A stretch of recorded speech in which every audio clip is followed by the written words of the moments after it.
ஒரு தடவை அவர் ஈரோட்டில் ஒரு பொதுக்கூட்டம்னு சொல்லிட்டு ஒரு கூட்டத்தை கூட்டினார்.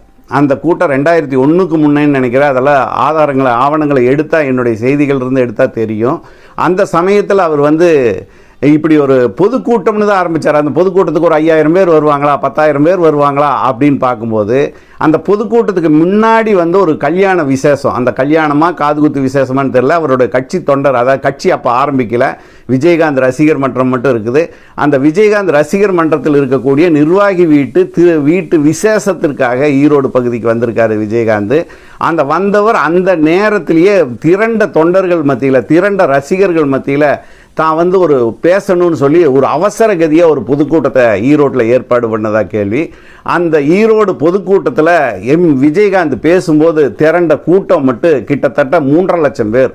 அப்படியே தமிழகமே திரும்பி பார்க்குற அளவுக்கு அந்த கூட்டம் அன்னைக்கு சன்